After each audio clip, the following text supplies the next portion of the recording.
Good evening, everyone. I'm Akush Lapinda with your JCN News for this Monday, February 18th. It's always wonderful having you back with us.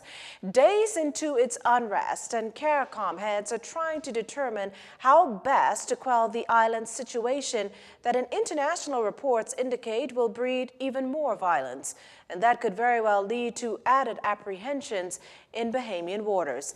At the root of it, a call for Haiti's president to step down in the face of corruption scandals, low wages, and high inflation. With the story, we turn to a report from JCN's BJ McDermott. At this point, officials are still monitoring the situation on the ground in Haiti. But if all goes as planned, all embassy personnel are expected to return to Haiti on Wednesday. Further, repatriations to that volatile island nation will resume shortly, according to Foreign Affairs Minister Darren Henfield. This in the face of the continued apprehensions of Haitian nationals in Bahamian waters, stretching resources down at the Carmichael Road Detention Center. We have seen a steady influx, I'd like to put it this way, since December. This violence on the ground in Haiti has been going on since around the 7th of September. And if you go back even further to July 2018, when sporadic violence just broke out. And Haiti is of that nature that these things happen in that way. There's no way of determining when they will start or when they will stop. And so we watch the tea leaves very carefully. The minister says the government's doing its best, though, to control the flow of migrants and to defend Bahamian borders. We've notified our security forces. We continue to work with the Coast Guard, the United States Coast Guard, through its outbound operation and by other means to help mitigate or stem the flow of illegal migrants from Haiti. We will defend the borders of the Bahamas as best we can. Meantime, nothing's set in stone, but there is the possibility that CARICOM foreign ministers will discuss Haiti's continued instability at next week's meeting in St. Kitts. Minister Henfield reiterated the view that investing in the island may be a start to addressing its concerns, as well as aid in keeping Haitian nationals at home. CARICOM countries can, for instance, encourage their commercial entities that are in their various countries to look at potentially investing in Haiti. The more you lift Haiti, the economy of Haiti, the more you encourage people to remain at home where they can find some work to do and avoid taking these tragic journeys to trying to find a better life in places like the Bahamas.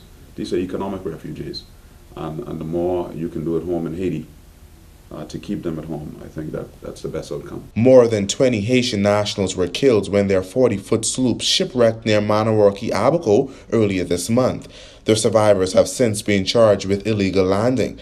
The migrants were on their way to the United States. Reporting for JCN News, I'm Berthany McDermott. Well, meantime, Haiti's continued political turmoil has left many of its nationals desperate to leave the island one way or the other, and so much so that it seems just as one group is deported, another is apprehended.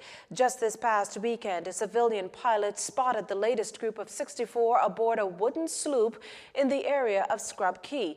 They've since been turned over to immigration and police officials for further processing. This on the heels of officials here upping security at the border. The government, in a statement this weekend, further noted plans to prepare a temporary detention center in Matthewtown, Inagua, for any eventualities. Meantime, it's anticipated that 23 foreigners, among them 21 Haitian nationals, will be charged in a magistrate's court sometime this week after further processing. According to authorities, 11 of the Haitians and 1 Jamaican were arrested on Friday at various locations here in New Providence. That same day, another Haitian man was locked up at Lyndon Pinling International Airport soon after disembarking a Bahamas Air inbound flight from Matthewtown, Inagua. LPIA is also where authorities took in a Jamaican found to have overstayed his time. Over in Eleuthera, an island-wide apprehension led to 9 Haitians being arrested and later brought here to the capital, where they are being housed at the Carmichael Road Detention Center. Commonwealth Brewery is restructuring its retail division, and more than 70 of its employees will consequently be out of a job. A statement today confirmed that 73 of the company's workers will be made redundant due to increased operational cost as well as increased competition from imported beer brands. Director of Retail Ron Hebron says it's the first major exercise of this nature since the company went public, adding that though the restructuring exercise will be a visible and impactful change, It's not unusual in the course of normal business operations. I just want to make sure that everyone is clear that we never take decisions like this lightly. We ensured that there were grief counselors on site. We had a pastor on site. We had NIB actually to explain everyone's benefits, inclusive of our human resources department.